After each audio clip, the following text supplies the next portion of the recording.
Mas iba talaga pag merong ka-love team ang isang artist. Marami nga po ang umalma ng mga solid Lee fans na wag na daw i-love team si Seth kay Lee. Isang kalong, isang tahimik, isang bison, isang kayo mamili. Diba?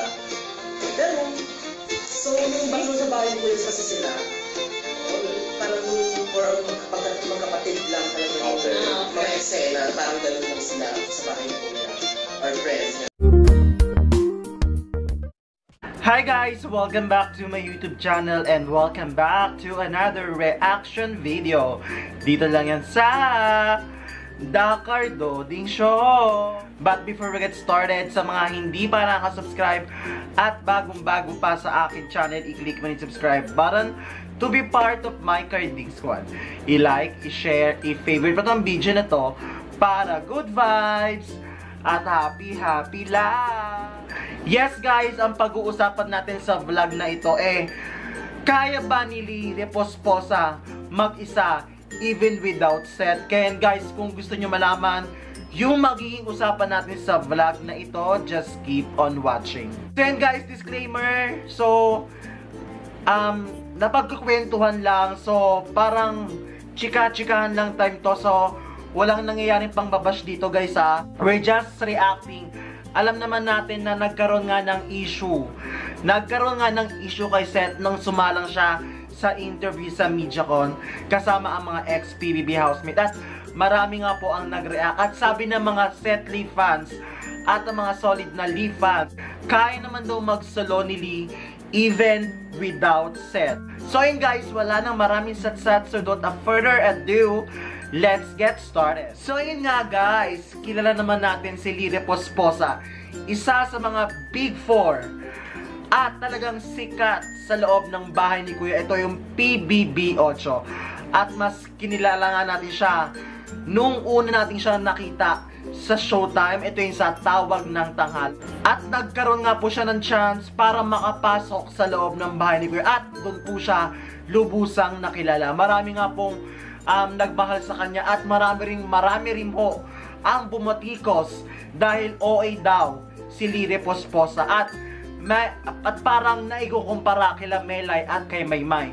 So para sa akin guys, kung ginagaya nga ba talaga ni Lee si Maymay o si Melay, hindi guys. Para sa akin, nung una may doubt ako. Nung una kasi parang may pagkahawig, 'di ba? Kasi parang medyo exaggerated yung mga galaw niya, talagang siksik-liglig yung ligaya niya nung nakapasok siya loob ng bahay ni Kuya. Pero nakilala ko siya, siguro ganun talaga siya kasi tulad ng sinabi niya sa interview sa Tawag ng Tanghalan, first time lang niya makakita ng artista, 'di ba? Kasi sa kanila wala daw TV. So hindi siya nakakita talaga usually ng artista. Di tulad natin dito sa city, talagang busog na busog tayo sa mga artista, 'di ba? So nagkaroon nga ng issue nung pumasok na po sa loob ng bahay ni Kuya si Lee Reposposa dahil sinasabing OA daw at sobrang exaggerated na. Ako guys, personally, nung una talaga, medyo parang nagkaroon din ako ng something kay Lee. Kasi parang, sabihin natin OA, pero nung lumipas ang panahon at nakilala ko na rin siya, sabi ko, ay oo nga, talagang natural sa kanya yung pagiging parang sa sobrang first time niya na experience ay nagiging exaggerated na yung pagkaka-express niya. So, para sa akin hindi siya OA, parang masyado niyang no-overcome yung sobrang kaligayahan niya. 'Di ba lahat naman tayo guys, kahit ikaw, kahit kayo, alam natin yan alam natin lahat yan, pag sobrang saya mo at sobrang first time mo ma-experience yung ganung bagay, talagang mapapa-exaggerated ka talaga sa sobrang saya, di ba? So ito na ngayon guys, alam niyo yun guys, at napanood nyo rin yung nakarang vlog ko. Ito nga yung ayaw ba ni Seth kay Lee dun sa interview niya sa MediaCon. So para sa akin guys, counting recap lang po, hindi naman po sinabing diretsa at parang sinabihan niyang pangit si Lee. Parang maraming nagsabi na fans at binash nga po si Seth. Binash nga po si Seth dahil parang ang pinipinpoint niya ay gusto niya maka-love team si Karina kasi maganda, 'di ba? Parang hindi niya kasi masyadong na-justify. So parang nagkaroon ng mga haka-haka at nagkaroon ng bad comments yung pagkaka-deliver niya, di ba? Liliwanagin natin, guys. Hindi po diretsang sinabi ni Seth na pangit si Lee, di ba? Siguro hindi niya masyadong na-justify, like what I said on my last vlog, na hindi pa siya hinog or hindi pa siya parang sanay sa mga ganong interview. At ayun na nga, guys, marami nga po ang umalma ng mga solid Lee fans na wag na daw i-love team si Seth kay Lee. Kayang-kaya naman daw ni Lee Posposa kumarera sa showbiz industry. Dahil alam naman natin yan, guys, she's talented. Marunong siyang kumanta, marunong siyang magpatawa. So, hindi pa lang natin nasusubukan kung okay siya sa drama, di ba? So, given na yung magaling siyang kumanta, magaling siyang magpatawa, at sa tingin ko, siguro, oo. Sige, sabihin natin na oo.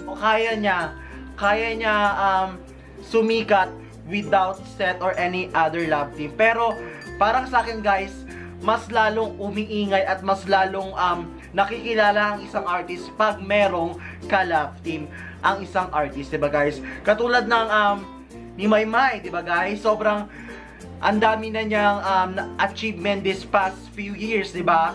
Ang dami niyang movie, ang dami niyang teleserye.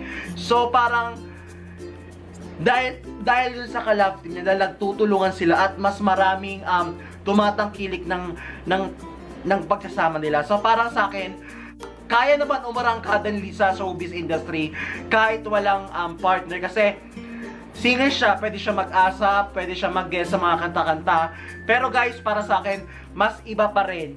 Mas iba pa rin pag merong ka-love team si Lee. Para sa akin, guys, it's just my opinion.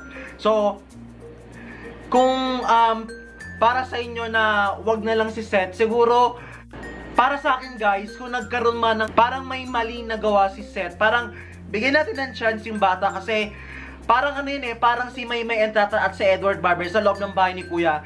Di ba parang, syempre, bata-bata pa lang sila, hindi pa sila ganun talaga ka-vocal sa isa't isa. Pero nung tumatagal, habang tumatagal ang kanilang pagsasama, ay talagang nagkakapalagay na rin sila ng loob at sobrang tumatagos na rin yung kilig sa mga audience, kaya lalo silang minahal at talagang sinoportahan ng Mayward fandom. So para sa akin, guys, sa tanong na kayang-kaya ni Lee na umarangkada kahit walang ka-love team, sa akin, oo, kaya naman, pero para sa akin, pero kailangan pa rin ng ka-love team. So, alam naman natin na nagkaroon ng parang maling sagot si Seth. So, bigay natin ng chance at tingnan natin in a near future, diba? So, if magwo-work out yung love team nila, pwede namang, if di mag-workout yung love team nila, pwede naman palitan. Kasi, marami nga rin po ako nabasa na comment na, wag na daw ipilit si Seth Kylie kasi, pangit daw yung magiging outcome. Pangit daw yung magiging outcome ng isang love team pag hindi talaga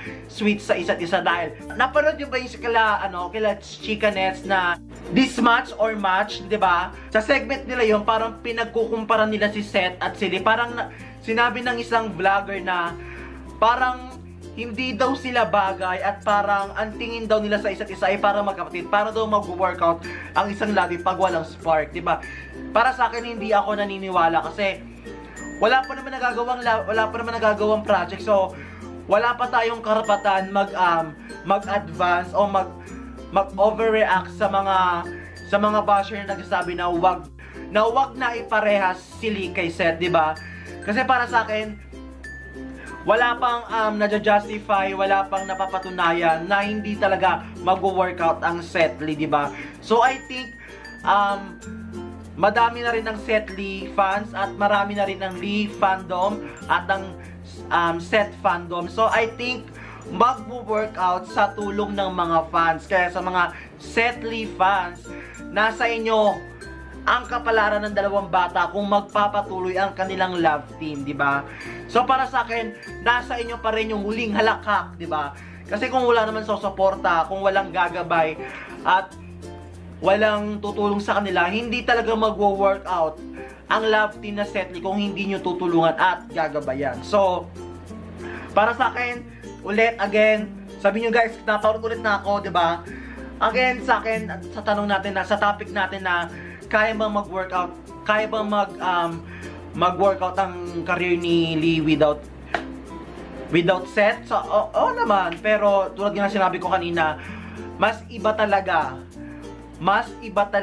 pag merong ka-love team ang isang artist. So yun guys, sana naliwanagan kayo at tama na po ang pangbabash nyo kay Seth dahil ang ka-love team po nili ay si Seth. So, kung may nagawa mang kasalanan si Seth ay siguro pagbigyan natin, it's a first time pa lang naman na nangyari. Hindi man masyadong malalim o masyadong maano yung nagawa ni Seth. Let's give them a chance kung mag-work nga ba talaga yung love team na Seth Lee. Kaya guys, if you enjoyed it, don't forget to give a big thumbs up, i-like, i-share, i-favorite ang video na to, at mag-subscribe ka na rin sa akin channel for more videos.